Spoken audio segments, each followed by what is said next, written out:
I also do think it's a little weird that like the norm is that we all just track each other's every move. That does seem a little big brothery. It's true. Even like the kids, they do that too. Like if they're friends or something. They're friends. I'm like, why do we need to know? Why does where everyone know where is? you are? A quick note before we get into the episode. Oversharing is a podcast for entertainment purposes only. It is not a medical podcast and does not constitute medical or psychological advice. Always seek the advice of your physician or mental health professional. Hello, and welcome back to Oversharing. I'm Jordana Abraham. And I am Dr. Naomi Bernstein. How is it going? I am here. Our brother John is visiting, so I've got a nice dose of family. That is great. Yeah, I had a family visitor. You had a family visitor.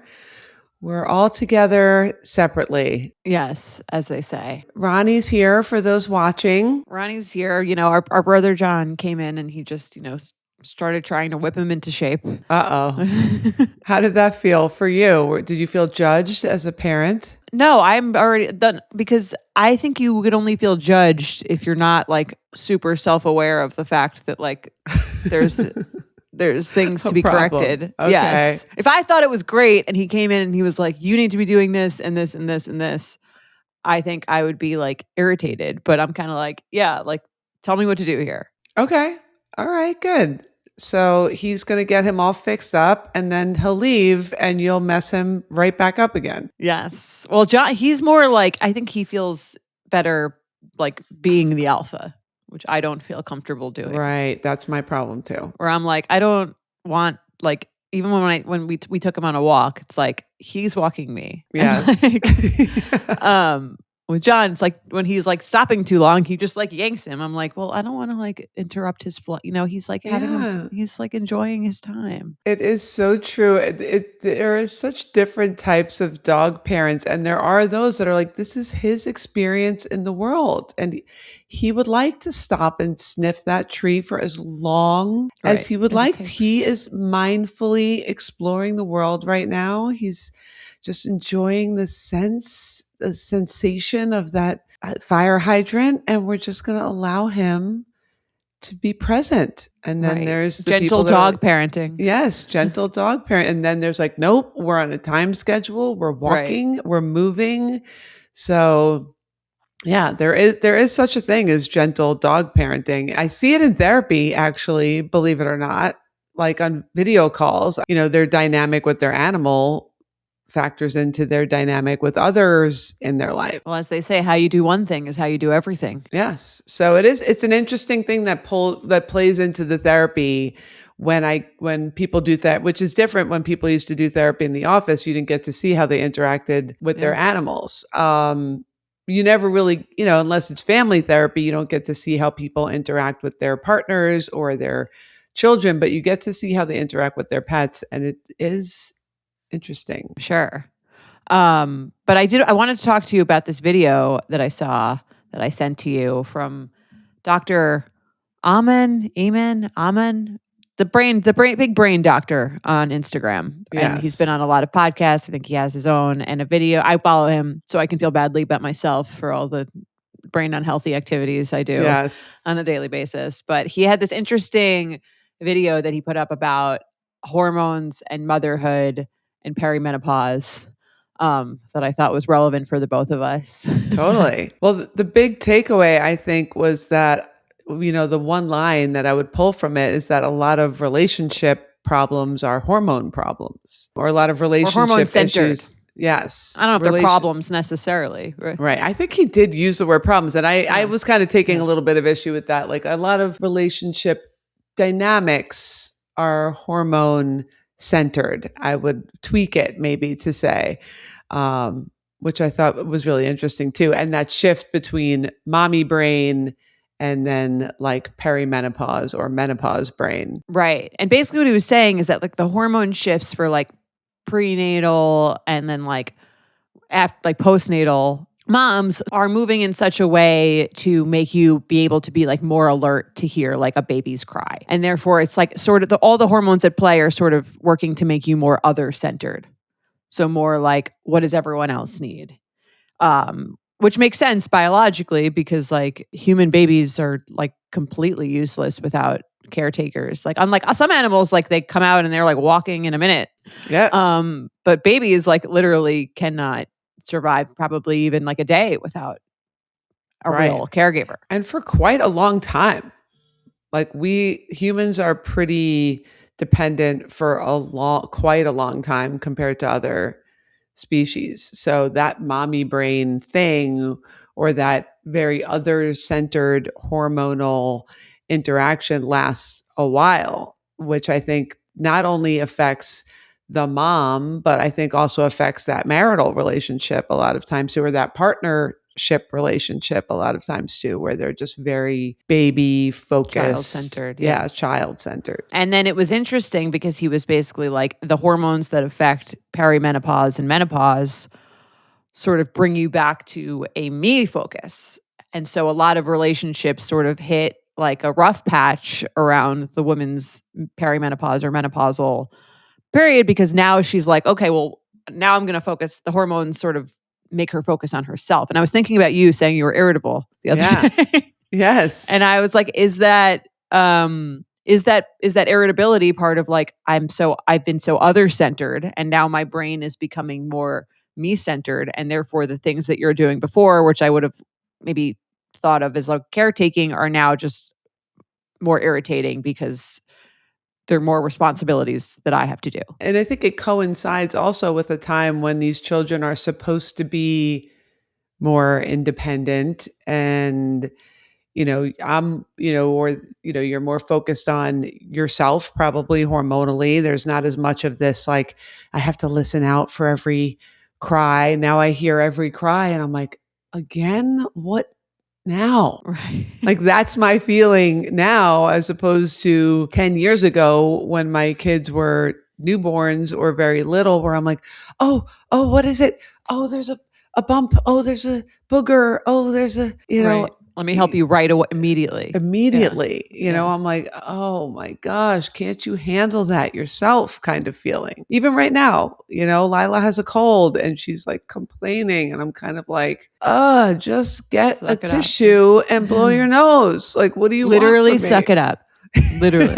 Yes. Meanwhile, I'm sure, 12 years ago, I would have been like, oh, come here, let me get the little booger sucker. And right. Well, she would have needed that from you. Yeah. And her nose is a little raw underneath and I feel so bad. And now I'm like, all right, it's a little raw underneath. Like put a little slap a little Vaseline on and off you go. It's funny. I was thinking about that when like there were some Real Housewives and like the kids were going off to college. I think it was Real Housewives of Salt Lake City. And her last kid was going off to college. And she was like, I am like so excited for her to leave. And like part of you is like, oh, that seems like mean. Do you not like being a mom? What's like the matter with you? And she was like, no, like I've been like raising these kids and like it's been all about them. And like I'm excited to like have my own thing, right? Or be my own person or be, live more for myself than I did before, which it's funny because like to hear a woman say that sounds like my instinct is to judge that. Yes. But then I was thinking that like, would I say that about a dad? I don't think so. True. So true. Even, it's funny because our sister Talia was staying with us with her baby.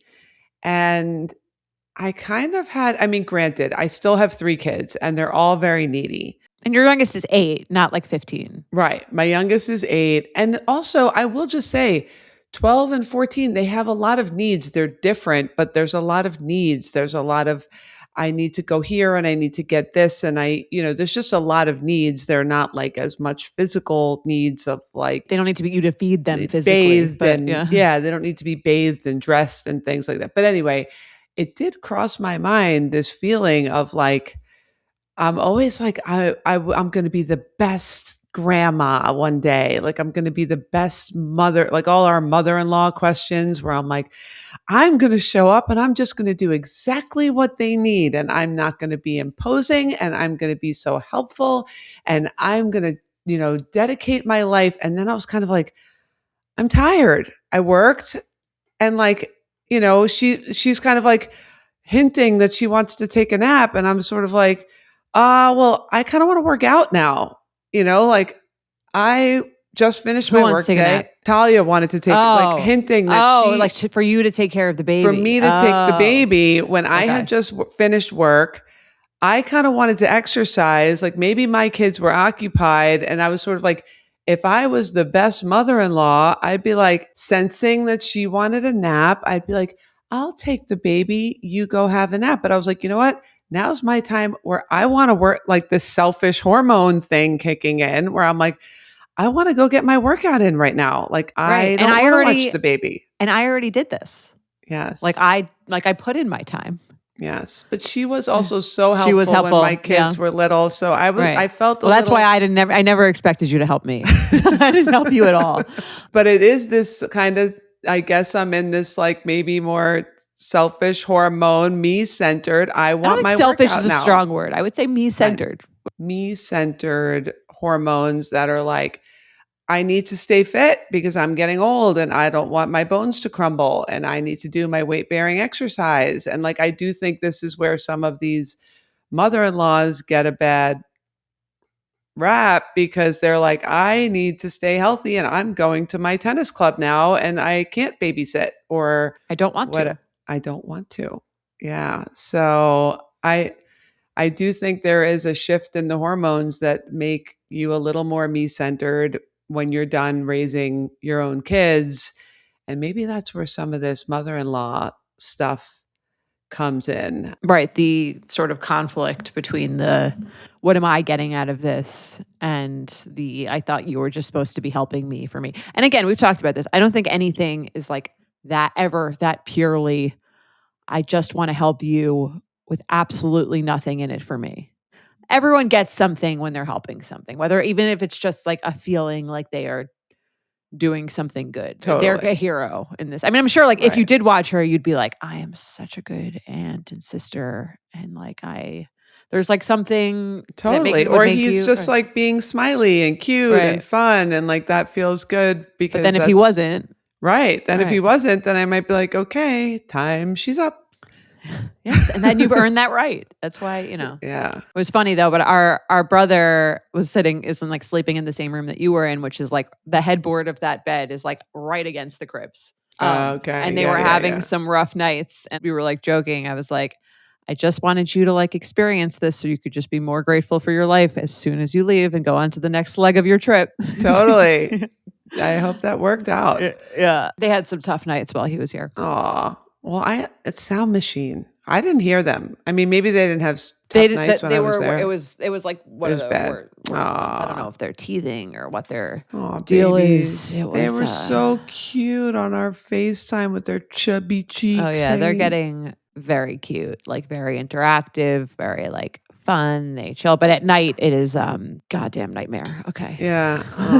But I feel like normally I would just kind of like let them cry it out as we do usually. But I feel like they're going through some teething things. One of them just had a procedure, and also like, I don't want them to cry it out while I have a guest. Maybe you feel worse because someone else is in the house. Yeah, and then I got a text from him at like 3:45 a.m. that was like, "Do you need help?" And I was like, gosh. I was like, oh, so I guess he could hear it. I'm like, could everyone else hear it all the time and just never said anything? But he will be fine. It's just an unpleasant sound. Everyone will be okay. Yeah, but this hormone thing is very interesting. I have lots more to say on it, but we have an email that touches on that, so we will circle back. Yeah, we'll get into it. All right, well, let's begin our episode. Before we do, if you guys have an email that you would like to send into the show, whether it's an update on your previous situation, if you wrote in and we gave you advice, did you take that advice? What did you do with it? Or a voicemail. We love our voicemail, 646-363-6294. And if you want to get more involved with this show, you can subscribe to the podcast. You'll get 2 bonus episodes a month. And we just had our second one out this past Thursday. And you get all the episodes ad-free and a day early. For subscribers, also, we wanted to let you know that we've been receiving your feedback about the delayed episode releases for the past couple of weeks. We're working very hard. It appears to be a technical issue, but we are on it and we are going to resolve it as fast as we can. If you want to get even more involved with this kind of thing, join one of Dr. Naomi's therapy groups. Yes, come find us, naomibernstein.com. We have rolling admission. We will match you up with a group that works for you. We have some groups on Monday evenings, Tuesdays, and Wednesdays during the day. If we are full, come join the wait list. People come in and out all the time, but it's a great space. Beautiful community. I am always in awe. Most of the, group members come from this show. And so if you're listening to this type of content, you're probably very introspective, insightful. I'm in awe of the wisdom that these women provide to one another. So it's not just coming from me. It's really getting into a community of super insightful, introspective, wise women and men too. We would love to have you. Come give us the male perspective. NaomiBernstein.com.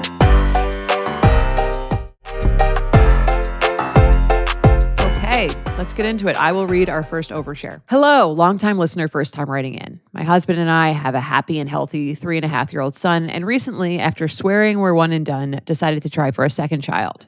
We succeeded on the first try, but this week I had a miscarriage and I am no longer pregnant. Prior to having my son, we had a miscarriage and I was so heartbroken during that time. This time around, I'm at total peace with it, knowing that I can trust my body to do what it needs to do if something isn't right. Not only am I at peace with it, but I'm also feeling a little shame and guilt that I'm actually relieved. I have a huge unavoidable change coming at work that will alter our daily routines and finances drastically, so I'm relieved that I can now focus on one big change at a time. While briefly pregnant, I was filled with anxiety about my body changing again, recovery, and lack of sleep from the newborn stage all over again. I was also anxious about not being able to give my first child the energy, attention, and financial support that we currently can. I love the thought of growing our family and giving our son a sibling, but when I'm the one having to do the pregnancy and birth all over again, it's scary. Also, I had a traumatic birth. Additionally, I won't be able to work from home anymore, so that fuels my anxiety since I will not be able to have my second child home with me for their first few years of life like I did with my first. I can tell that my husband would really love a second, plus our families are very supportive and would love for us to have another. I feel more on the fence than ever. I'm aware this is a very personal decision, but are there any pivotal questions that I can ask myself for clarity? Thank you so much. And on the fence, Betch. This is a tough one. I hear this all the time. The decision between 1 and 2 and 2 and 3 for some families is big. It's really hard.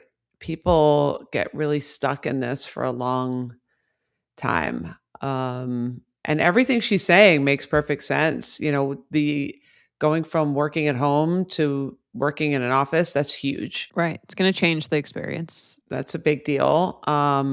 Finances changing is a big deal. I think a lot of people get stuck. She doesn't mention this, but I think a lot of people get stuck on like, this baby is like the best baby, like I'll never have a baby that's better than this baby kind of feeling. That one I would just toss out because most people end up having a baby that's a different baby. And I don't ever hear anyone come back and say, oh, well, I made a mistake because this baby's different than the first baby. Would they say it if they thought it? Yeah, I mean, in therapy, they might. People do tend to spill. And I do think there are moments, right? There are moments where people might feel like, oh my gosh, this child is much harder. This one doesn't sleep the same way as that one. This one doesn't eat the same way as that one, or, that type of thing. But I don't really often hear regret in terms of like,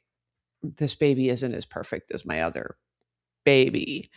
But I do think it's a big decision because it's going to change. So I think it's more the question of what is your capacity to tolerate change right now? Well, my other, thought is like, so she got pregnant. And then do you feel like that's like a telling thing? It's like when you get pregnant and then you got the thing and then like, how do you feel about it once you're in it? And then she feels relieved when she loses it. Which again, I think is probably common for a lot of people. And I think that's something to listen to a little bit. I mean, I don't know if that's like a reason to go one way or another. Maybe it doesn't have to be like a now or never thing. Right. Maybe right now is not the time. If she was relieved, it's that kind of thing. I do this with my kids all the time, but they'll be like, I don't know if I want like chocolate or vanilla. And I'll just be like, okay, I'm getting you chocolate. And then I'll like walk up to the register like as if I'm getting you chocolate. And I'll be like, okay, they're going to have chocolate. I'm like, no, I want vanilla. And I'm like, okay, well then you want vanilla.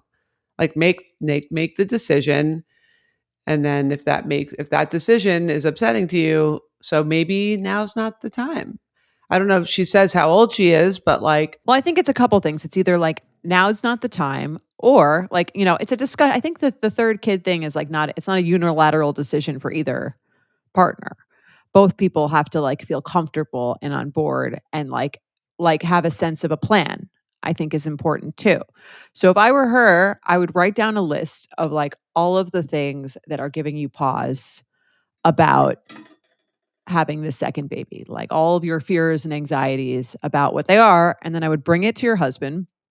Because I don't know again, you are the one who has to do the birth. I don't know how the childcare is split. I don't know how, so you said the parents are supportive. I don't know what that looks like. But I think like write a list of all your fears and then be like, because I think that also makes that discussion more like, all right, if we're going to do it, like let's like over communicate about what our expectations are going into it, what we would need to do it if we did want to do it. And it doesn't sound like that really happened, because it sounds like they were like, no, no, no. And then kind of like, all right, maybe we should do it. And then she did it and it happened. But if I were her, I'd write down all these things. And then I'd say, okay, like I have this financial worry. Like, what do you think we would do about like what is our plan to deal with all these anxieties that I have? That we know what we're going to do. Because I think when you do something and there's no like plan to jump the hurdle or how you're going to fix it, that can cause, I would understand why you'd be relieved, because you're like, oh, there's all these issues that I had in the back of my head that are going to come with having this kid that I now don't have to solve because the pregnancy ended on its own. So I would try doing that and see if the two of you can figure out like how you would tackle all of those different anxieties if you actually did have this kid, and then make a decision from there. Or maybe once you lay it out, he looks at it and he's like, oh, maybe you're right. Maybe this was too much. I didn't even think of this and this and this. Yeah. And the other piece I think that's worth looking into, and I have seen this a lot too, is when someone has a traumatic birth, they go from traumatic birth into parenting a newborn and often don't really process that. So what may be happening for her is just an avoidance of that whole experience, right? So it's almost like if you're having some kind of a post-traumatic stress reaction that has been untreated or unprocessed, now you're sort of like asking to go back to the scene of the trauma without having done any of the work of looking at that trauma. So of course, sometimes that's really at the root of what this is. She says she had trauma. She didn't really go into detail, but sometimes the logistics are just kind of the excuse because you don't really want to go back and think about what happened and your fears around that. So that can be really scary if you haven't done real full processing of what that is, which I get because you're, depending on when you go back to work and now you're parenting a newborn, and a lot of people don't have the time to or want to, like who wants to? Nobody wants to, but prioritize unpacking that. Yeah. Unpacking that. Now she has time to step back, look at the past trauma, look at all the things that are holding her back, go through them with her husband, maybe with her own therapy or with a couples session to like sort of talk out whatever those anxieties are. And I think you could make a decision from there. Because she feels relieved about it now doesn't mean that it's the wrong decision. But I think it's a clue that she has some stuff to figure out before she goes back into it. Yeah, there's fear there, right? And just because you're afraid doesn't mean you shouldn't do something, right? We talk about that all the time. Just because you're scared doesn't mean you should always let your fear run your life. But I think it's an indication that maybe there are some emotions, like you're saying, either emotions that can be handled logistically or maybe emotions that need to be handled more like emotionally, energetically. There's some work to be done to maybe help you conquer this fear in a different way.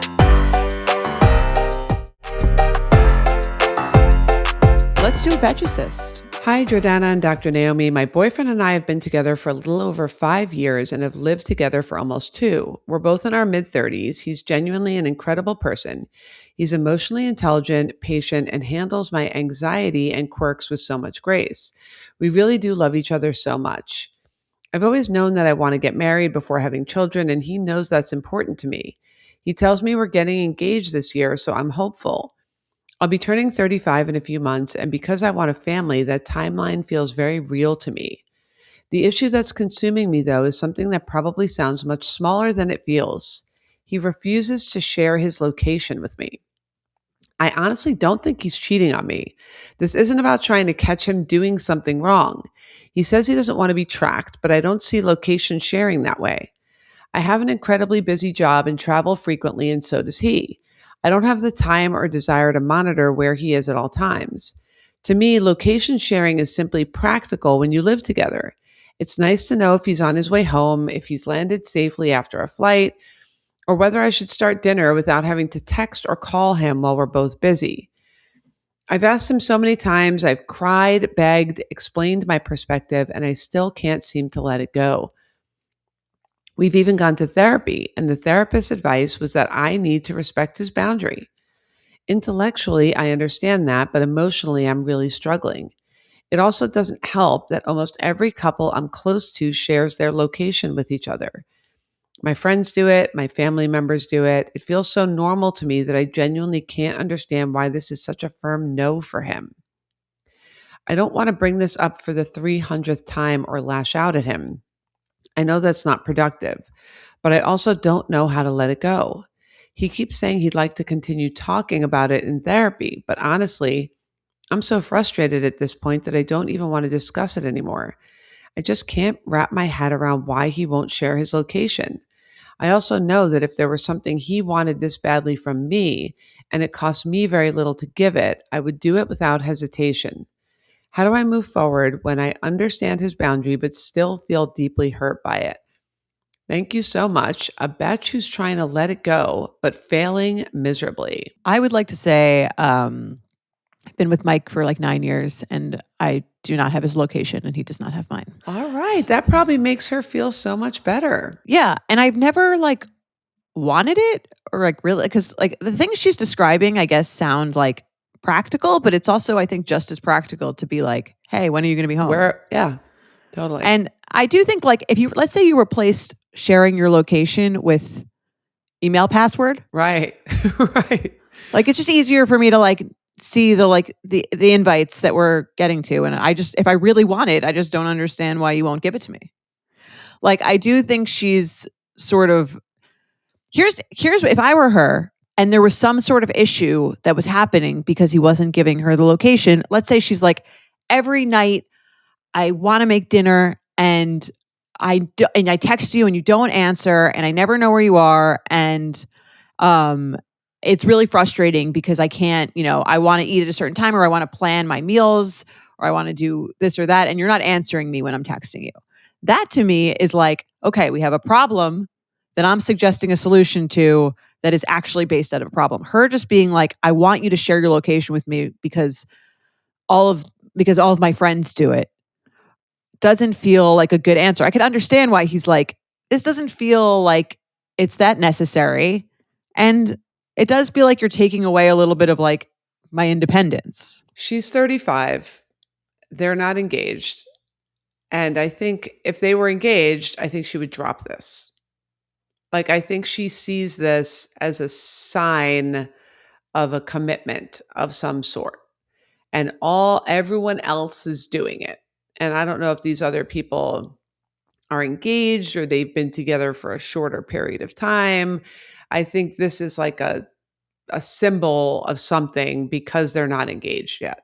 I think this feels like something she can latch onto. It's a little more tangible. Yes. It's like a tangible sign of like, we are partnered because I have your location. And the funny thing is, like you said, Jeff and I have been together for almost 20 years and we didn't start sharing location until I got the kids their devices and I started setting that up. And then I'm like, oh, why don't we do that also for us, which was like less than a year ago. that we started doing that. Well, let's say you did that and he was like, don't include me in the shared location thing. Like, I don't want to share my location. Yeah, I wouldn't care. I really wouldn't care because I'm like, I feel so committed. Like, I think this feels like it's not about dinner ready. It's really not about dinner.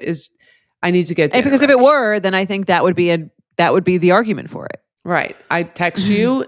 What time are you coming home? You either answer or you don't. Yes. If you don't, right.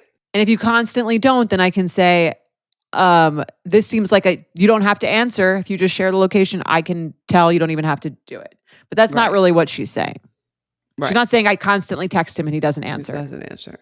It's a symbol of some type of a deeper commitment. I wonder what they're talking about in therapy, but I could imagine that it feels like he could be like not like 1 foot out the door, or maybe she's unsure. And I also have, this is all speculation, right? This is why this is not therapy. This is a podcast. So I can say this stuff, which I wouldn't say if we were in a therapy room. But my other speculation is that he's not doing it because of this reason. Like, he is rebelling so against. She's right. She says in the beginning of the email something like, he handles my anxiety and quirks with so much grace. Right. So except for this one. Right. Yeah. I think he's kind of drawing a line here where he is like, I'm going to calm you, and I'm going to handle your anxiety, and I'm going to help you with all of your anxieties and timelines and things, except when it comes to like my personal agency and my not wanting to be tracked. Like, I am entitled to draw a line in that way. And that's what he's doing, where he's like, this is the line that I'm drawing, because he is probably feeling a little bit overwhelmed in some sense by some of these anxieties and quirks, whatever that means, is making him feel a little bit suffocated. Yeah, something that is making him draw this hard line. So there's a whole dynamic and this impending engagement. And I'm not saying he's not going to propose. I hope he does. If he says he will, he probably will. I do see this a lot also, where this like engagement thing, and I get it. You know, she's 35. She wants to have kids. Like, it's like this albatross in a relationship.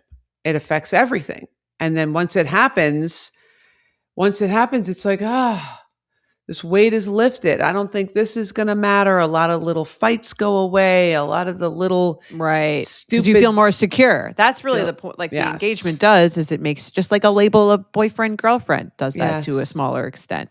Yes. I feel more secure that you're in here for a while. And so the little bitty things of, you know, whatever it is, why don't you leave your toothbrush here? Why didn't you, whatever the things are, you're not fighting over these little things because you feel secure in the relationship. So I think once the engagement happens, this isn't going to matter so much. So just chop. I also do think it's a little weird that like the norm is that we all just track each other every move. That does seem a little big brothery. It's true. Even like the kids, they do that too. Like if they're friends or something. They're friends. I'm like, why do we need to know? Why does everyone know where you are? And I let them do it with like a couple of their close friends, but I'm like, no. So and so from whatever, like the volleyball team, like doesn't need to know where you are. Sorry, the answer is no. I would agree with that. Yeah. I don't know why that's the norm. Even in relationships, it's like, I don't need to know where you are at all times. If I need to know where you are at all times, I don't trust you. When do you think, because you said you track your kids' location. Yeah. When do you think you would release that? I don't know. College? Out of college, 21. Out of college. Because college is sketchy. There's lots of drunk stuff happening, and, you know, there's just a lot of drunken debauchery in college. Went out. I mean, I don't know. I guess I'll cross that bridge when I come to it. Would you be looking at it like all night? Or would it be kind of just like if there was an issue? If I hadn't heard from them, or like if, Right. Yeah, I guess that's a riskier place if they went like abroad or something, or they were traveling. Or if, they called me and they were like, I don't know where I am, or I need help, or but that also goes along with trust, right? Where it's like, I mean, for kids, like you don't always trust them necessarily to like make the right decisions, to do the right thing. And that's why I think if you're doing it for your partner, it feels like a little distrustful. And it's okay. I think it's like more okay to not trust your kids who don't have their frontal brain lobes fully formed at 21. So maybe I'll call it 21. Right. Versus like your partner who you're supposed to respect and trust. Right. And doesn't need you to make sure that they're not getting too drunk or going somewhere they shouldn't be going. And look, I think if it's consensual and both people want to do it, I see no problem with it. If you're kind of like, yeah, I have friends who do it. Not all of them, but I have some friends who do it. Yeah, if you kind of like, I don't mind it. It's easier, and I get the point of like, it is easier to just kind of like sometimes, Jeff and I do have it now. So like if he's on the way back, like yesterday went to baseball, we split up, and I just wanted to check and see, are they home yet? Whatever. I don't have to like call him and stop what he's doing or text him and he's driving. I could just like quickly check, oh, they're still on the road, right? It's useful for that. But I also feel like I get the other perspective of like, it's not necessary. And if anyone feels uncomfortable, I think they should be able to say no to that. That does sound convenient. Maybe I'll make Mike do it. I mean, it's nice if someone's driving, right? And like, you don't need a whole conversation, but you just quickly want to be like, oh yeah, they're still on their way. Right. Yeah, I guess. I'm kind of like, I'll see you when I see you. See you when I see you. I totally get it. It is. And if I really need to know when I to see you, I'll call you. This is the same thing. I remember, I mean, it's so stupid thinking back now, but I remember when my first friend, Lauren, got a cell phone when we were in college. I remember thinking like, why do you need that? Like, just call me when you get there. Like, I remember thinking that. Like, why do you need a phone on you all the time? Well, you didn't need it because like people lived without it, but it makes it more convenient. And I remember thinking like, that's like gluttonous. Like you need a phone every second. Like just, you have a phone in your house. Just call someone when you get home. So all these instantaneous things of like, I need to know if he's still on the way home. Like, yeah, I could wait. But I agree. I think it's more about the commitment and the other thing because she mentions it up front. It wasn't even like she didn't say anything about the state of the relationship. Like she clearly thinks that's important. So hopefully you guys will get engaged and all this stuff will kind of fade into the distance and you'll feel more secure in the relationship and you won't need this. I mean, he's going to therapy. So he clearly is committed to the relationship. I think that's a bigger commitment than sharing your location. Yeah, it costs money. He has to take time out of his day. You have to, Yeah. I'd rather share my location with someone I wasn't interested in marrying than go to therapy with them. Totally. It is. So focus on that. I would just don't compare yourself to other couples. I think that's also kind of an issue here that why are they doing it? And Jordana and Mike don't share location. That's all. That's it. And we are the happiest couple you've ever met. Ever. We're in the world. Okay, let's do some intentions. I will read them. Hi, Dr. Naomi and Jordana. I'm writing in for an intention on dealing with my partner while I'm PMSing. I'm a 30-year-old female and my partner is a 32-year-old male and we've been together for 9 months. About a week before my period, I become extremely irritable and distressed about things I normally wouldn't even notice. Some recent examples include my partner didn't say goodbye when I left for work in the morning. He didn't text me back within 3 hours. He didn't plan anything for the upcoming weekend that we both had free. It was only Monday. I journaled each time this PMS week comes around for the past 3 months, but it seems to only help with my response versus react impulse. I still cry my eyes out and sit in extreme feelings of sadness along with frustration. I don't know why this happens, but it takes over my entire sense of control and leaves me feeling so shitty. When I get past the week and can take ownership of my hormones and explain what and why I was feeling, he gets defensive and says he feels like he's in a no-win scenario. I've given him the date of when the PMS starts to warn him. I've also asked what I can do to help him understand and what the best approach would be for him. And he replies with, I don't know, maybe just not take it out on me for starters.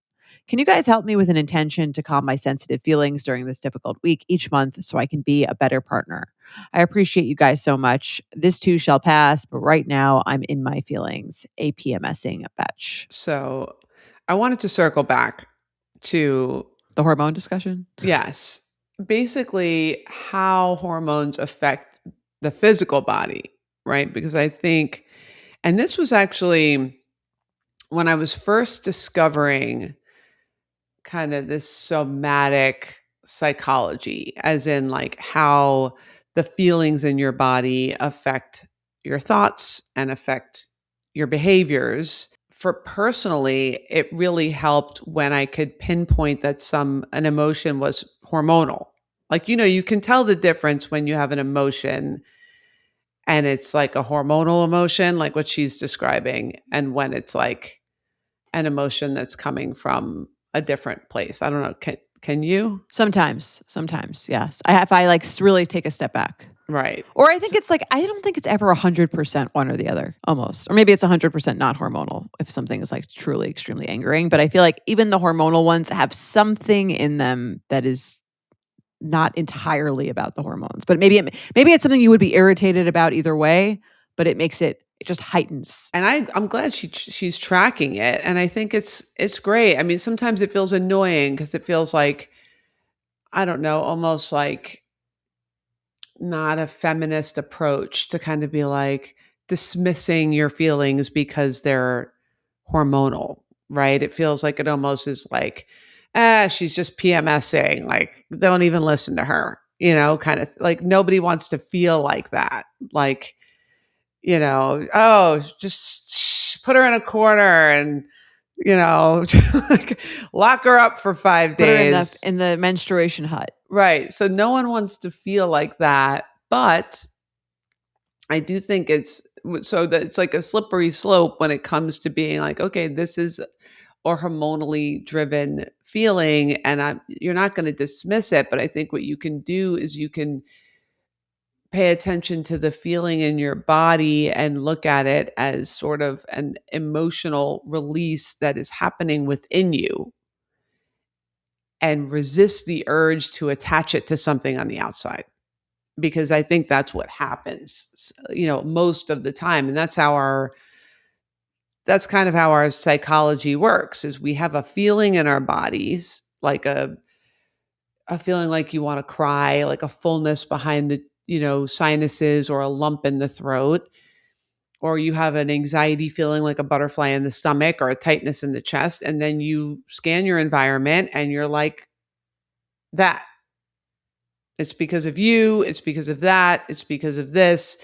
And you like create those connections. That's what the human mind does to keep us safe. We say, okay, these things are connected. I can control the world if I can create an association between something that's happening in the external world and how I'm feeling, because now I can change this external thing and make myself feel safer.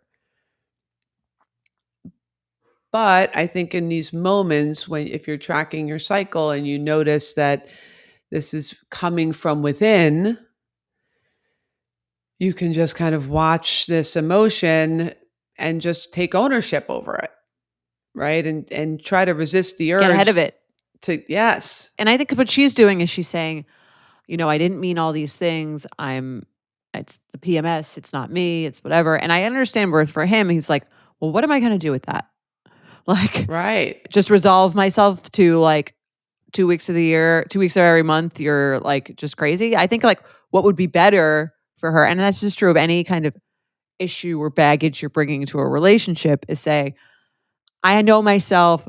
I get more irritable this week and that week and everything gets heightened. I'm going to do these things preemptively to just kind of make sure it doesn't get out of hand. Whether I'm going to go meditate or I'm working out helps kind of like ease my mind, or like come up with a few things that you feel like if she's tracking, she can try those things and see if they help.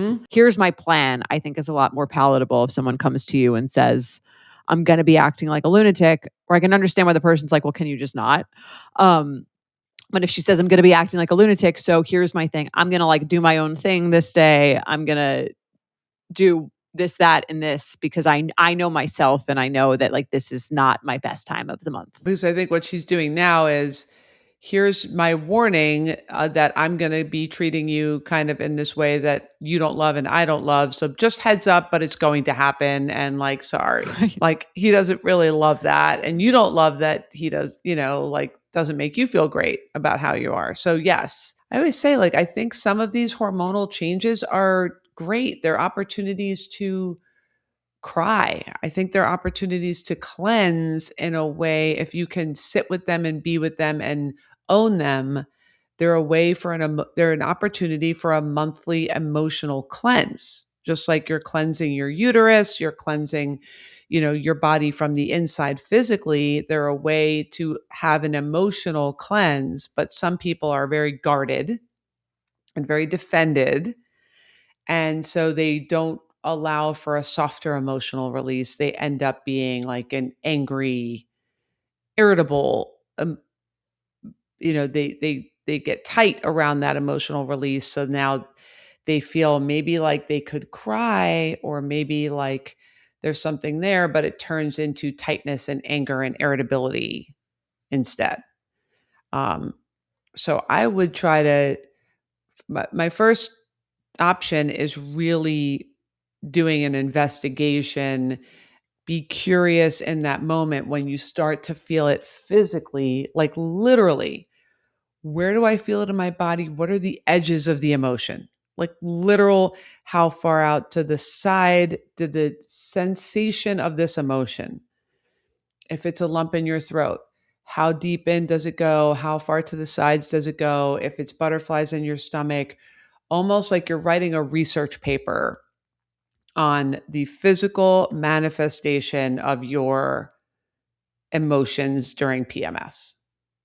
And you're trying to explain it to an alien or to your partner. It extends about 4 inches in from the outside of my body. These are the edge, like literally, because what that does is it gets your mind to focus on what's happening in your body and turn inward instead of turning outward and getting angry at everything around you.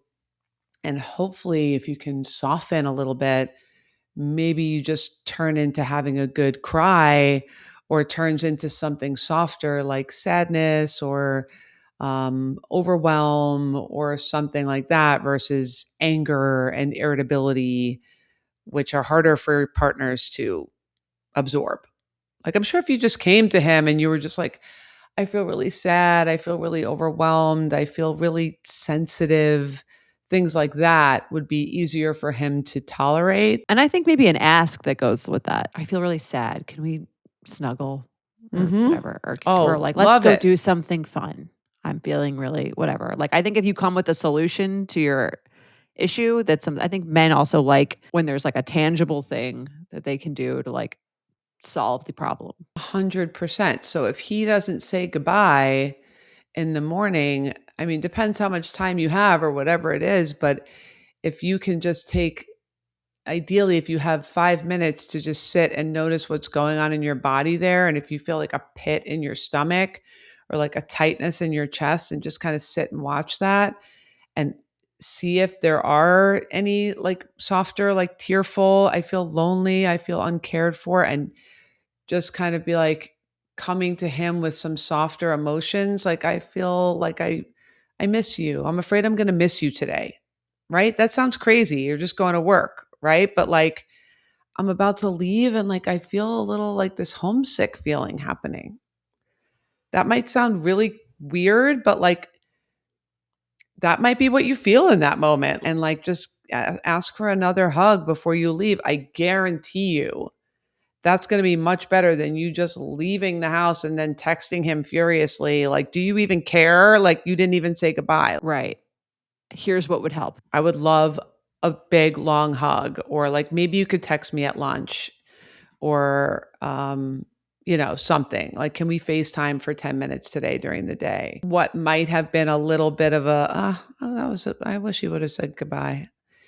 When the hormones kick in, now it turns into like this deep pit in your stomach, takes you into your commute that bruise and bruise and bruise. So if you can just that you create a whole story around, pay attention to the pit in your stomach, give it some love, think we gave her some pretty good tips, if we do say so ourselves. Yeah. I hope so. I mean, work that I do with my patients in therapy groups, we do a lot of this type of thing where we really pay attention to how to kind of feel your feelings and what to do with big emotions. These types of big hormonal emotions are blessings in disguise because they're so big, you can't ignore them, that they're a little bit easier in some ways to work with because they're so intense in the body that when you're doing this work of like, what are the edges? What does it feel like? Does it feel like a pressure? Does it feel like a movement? So sometimes these are the best ways to practice feeling your feelings, if that makes sense. And the hormonal ones are really the most intense because that's right, you can't table them. Yeah, your body's trying to get you to do something. Run and take care of the baby, or, whatever it is, attached to a partner and have sex with them so that you can multiply. And these hormones are trying to get you to take action or fight, right? The hormones might be making you protective so you can fight off, enemies and protect yourself. That's why it's hard to not let them affect your relationships negatively. So what you have to do is just kind of look at them and think, can I pay attention to the softer emotions and take an action in a way that feels the most productive for what I actually want, which isn't to fight and it isn't to, mate in this moment, right? Or whatever, these are not the things that I actually want to do. I think that makes a lot of sense, and good for any listener to keep in mind as they're with the hormone fluctuations, and for you too with your with your irritability. Totally. I use this all the time. I love when I have intense emotions, but I find that those are the easiest ones to do this work on. Loudest, for sure. The loudest. Okay. Yes. Let's do some triggers. Huge fan of the podcast here in Montreal. I'm wondering if I can be legitimately triggered, or if Dr. Naomi would tell me I should instead accept being a little uncomfortable in these situations. On 2 occasions recently, I was in a public space and 2 people were having conversations on their phones on speaker. Once was at the airport waiting to board a flight. The woman was chatting with her friend on speaker in front of everyone there. Everyone was awkwardly looking at one another, and after a few minutes of telling myself to just deal with it, I got her attention and asked her, really gently I might add, if she had headphones. She looked at me like I was insane, rolled her eyes, and walked away. And yesterday, I was at my fertility clinic waiting for a procedure, and this woman across from me in the waiting room was on the phone having a conversation on speaker. Again, I tried to stay cool and told myself I should just be okay with being uncomfortable. But after 5 minutes, I asked her if she had headphones she could use, to which she replied, "Do you have headphones you could use?" Ooh. I will say I had been fasting ahead of the procedure for over 12 hours, and I'm in a more sensitive state when I'm at the fertility clinic, waiting hours to be seen by a doctor. So maybe I wasn't as patient as I'd wished I could have been. But still, how are we feeling about speakerphone combos in public places? Would love your thoughts, and will definitely try to work on my reaction to these situations if you tell me I'm the rude one. No, I think speakerphone music, speakerphone conversations are all like insane. Unless I think a regular phone conversation in like a waiting room is also kind of crazy. Yeah, unless it's like very, very quiet. Yes. I take the train to work, whenever I go in, and if someone's on the phone, Mike and I are always just like, I can't believe this person's on the phone.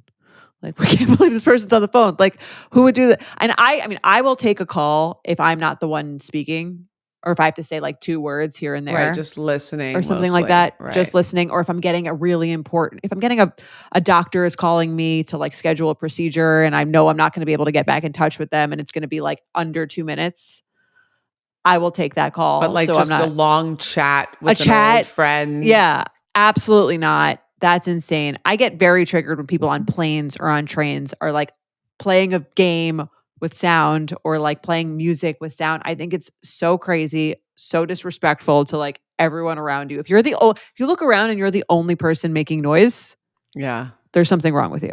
I mean, I agree. I don't think I'm quite as triggered as you are. Well, I don't know if you encounter it as much. Like, are you on any public spaces particularly often. It's definitely somewhere the other day where someone was, I was in a waiting room for an appointment and this woman was just like playing. It was actually, she was playing it sounded like a social media video of like someone like with like loud, like angry cursing. Like I was like, it's weird. And everyone's kind of looking like, I think it's collectively so self-centered. It's crazy. Collectively, the consensus is when that happens, like everyone is kind of looking at each other like we all agree that this isn't like the normal etiquette of what is supposed to happen. And I think she experienced that by everyone looking at each other. I do think your etiquette is the right one, where if it's like a doctor's appointment or a quick, like, hey, I'm on the way back. I should be home around 5:30. Love you. See you later. Bye. Yes. Like this woman who's calling to check in on whether or not she should get dinner ready. The guy picks up. Yes, on the train. Should be pulling in around 7:15. I'll see you soon. But that's fine. Yes. In and out. I see people doing like business calls on the train. I also think that's just like weird. You're on a quiet train. No one else is speaking. Everyone now, because no one else is speaking, everyone is just listening to your call. Right. Or I do think if you can manage to do it on like a super low volume where it's almost like you're just talking right into the phone very quietly and not disturbing. Like like you would the person next to you maybe or something. Right. Like if you were in real life having like a conversation. I guess that maybe is some people's thought. If there were two people that were traveling together and they were chatting, they're allowed to have a chat on the train. Speak to each other. Together. Right. At a contained volume. Yeah. Yes. But she's saying speakerphone. Yeah. That's the crazy part. Unnecessary. Having a call, work call, I'm listening and like I say a few words, totally different than I put my work call on speakerphone. And that also is just why. Is that because like you don't want to put your phone to your head and get like rays of whatever next to your face? I don't know why. Crazy. Even if you don't have headphones, like there is a feature where you can put the phone next to your head and like old school, it's not that hard. Yeah. Even on an airplane. And like, I love kids, but like some parents will just let their kid like play a video game. Totally insane. Or watch a show. Just turn off the volume. You can play the video game. Just turn off the volume. I know. Like, I'm just like, maybe this person doesn't know that their headphones are like not working or something like that. I'm just like, what kind of a person is on a quiet plane and just thinks their music is the one that needs to be played out loud? Yes, I agree. Speakerphone in public is a no-no. I think we're in agreement. I've never said anything, so good for her. Maybe some people genuinely think that like someone's interested in hearing either that or they just don't care at all about anyone else. Like you'd have to be like so not thoughtful of anyone else. I'm not even that thoughtful of a person. I'm pretty like thoughtless. But I think the level to which I would have to not give a fuck about what anyone thought, I think to put my phone call on speakerphone would be, I think you should get arrested. It's crazy. Or narcissistic enough where maybe they think their phone call is like really funny or they think they're entertaining someone. Music, I'm going to say playing music in public, 6. Speakerphone conversation, 7.5. Wow. Conversation in a quiet train or airplane. Waiting room. 4. Conversation off speakerphone in a thing, 3 or 4. I'm just going to rate it lower because it's just an unpleasant sound. It's just so rude. It's not even about the crime. It's unnecessary. Yeah. It's like about the thought that went into it, which was none. Yeah. None. Yeah. I agree. I'm still going to give it a 5. It's annoying. It's rude. I totally agree, but it's not personal. It's not mean. It's just thoughtless. But yeah, we vote no on speakerphone in public. All right. Let's do one more. Hi, Jordana and Dr. Naomi. For some context, me and my husband live in a different country than our families, and we have a 1-year-old daughter. Our parents come to visit often and stay for 3 to 4 weeks at a time. My in-laws were supposed to come back in February, but they had to cancel due to some health issues my father-in-law was going through. Around April, he was doing better, so we were expecting them to reschedule the trip sometime late spring, early summer. Every time we brought it up, they had a reason why they hadn't been able to plan it. We were waiting on them to plan their trip so we could make our summer plans either with or without them. Finally, my husband decided we should move ahead and make our own plans since they hadn't been able to set a new date. So we went ahead and planned a week away, the three of us. A few weeks ago, my husband told me he thought they were planning on surprising us and showing up at our door. They had been asking about our plans and specific dates very suspiciously. I thought surely he must be kidding. Showing up unannounced at someone's door for a long stay, it just seemed impossible to me. Still, I asked him to talk to them and tell them we did not want to be surprised. He assured me he would. Except he didn't have time to do it. They called a couple days later saying, "Surprise, we're getting there next Friday." I was in shock. There are a few things unfolding from this last minute news. We had to cancel our week away since we simply can't fathom leaving for a whole week since they are only coming for 3 weeks total. My aunt had also planned on visiting us one of those weekends, so now we have to figure out the accommodation for both. My husband just started a new job and doesn't have PTO, so they will have to sit at home all day while we are both working and my daughter is at daycare. I don't want to be ungrateful or make them feel like I don't want them to come, but I'm just feeling very triggered about the way it all came to be. Thankfully, my husband supports me and understands why it's so frustrating for me. He'll talk to them once their visit is done so we don't make the trip uncomfortable for everyone. Ultimately, we'll manage and I'm sure we'll have a good time, but how triggered can I be by the whole situation? Thanks for all you do, and unsurprised, Betch. I'm going to rate this low because they should have just said, sorry, that doesn't work for us.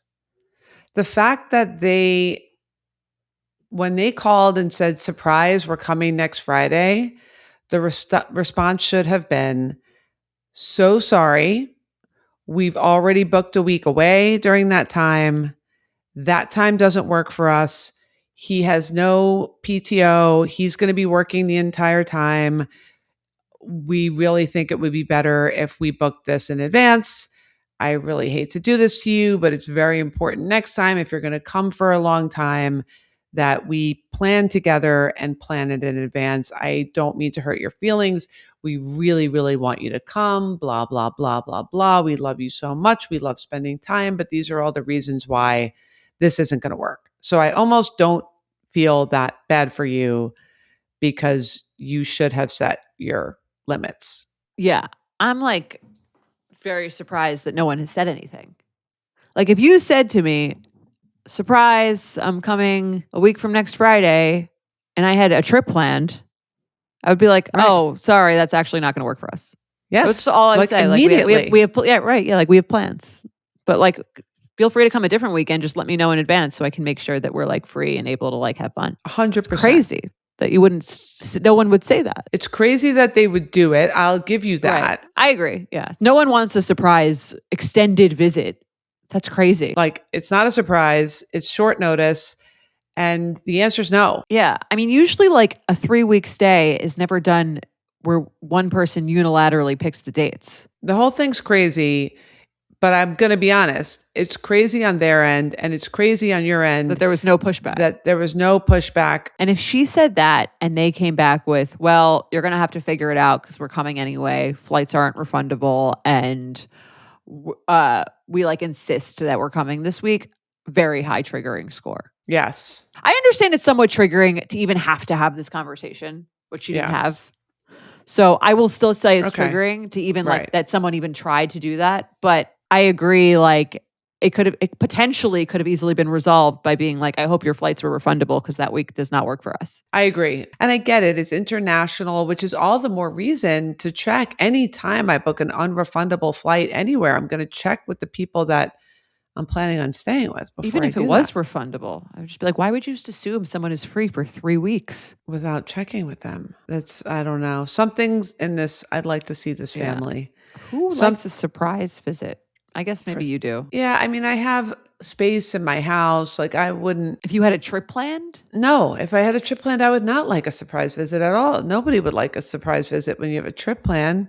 Or I guess I'd be like, hey, feel free to stay in our house, but like, we're not going to be here, which I get she doesn't want to do because this is probably their once a year visit, and she feels badly that they would miss feel badly though a week of the visit. I mean, look, I would feel horrible if I surprised someone with a visit and they had a trip plan that they had to cancel.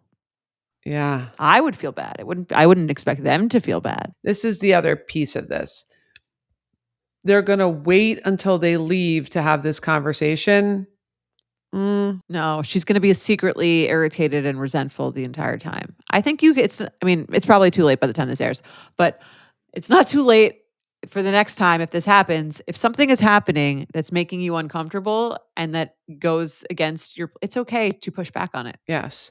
And my hunch is that the whole let's wait until after they leave to have the conversation is just kicking the can down the road and avoiding having this conversation. Because the husband is avoiding having this conversation for some reason. I don't know if his parents are passive aggressive or like they're slightly quick to anger or there's some kind of quiet resentment. There's some reason why he feels like he cannot communicate with them, because I don't believe that he didn't have time to have this conversation. You got to set this boundary early. And also, I wouldn't want to be at someone's house if they were irritated with me for being there the whole time and then told me when I left. Yeah. I would be like, I would prefer to be told to switch my dates. The waiting until after they leave to say it just doesn't sound, that just sounds like procrastination or like avoidance of the communication, which is, I think, the main issue. For whatever the reason was, he should have communicated this much, much earlier. So I think there's something going on with his inability to communicate with his parents. I'm sorry, this is hard, but maybe this is bringing to the surface some type of an avoidant communication that needs to be addressed. The fact that he faked it on that phone call and was just like, oh, okay, that sounds great. See you then. Love you. Bye. There's clearly someone who has like a whole, very weird. Get to the bottom of that and then write us back. Yes. Give us an update. Bring the whole family on for a calm the fuck down. We'd love to talk to all 10 members of this family. All right. Well, we did it. We'll be back next week. Thank you guys for listening, and make sure to subscribe so you get all the episodes ad-free a day early and extra bonus episodes from us. All right. That's our time. Great work today.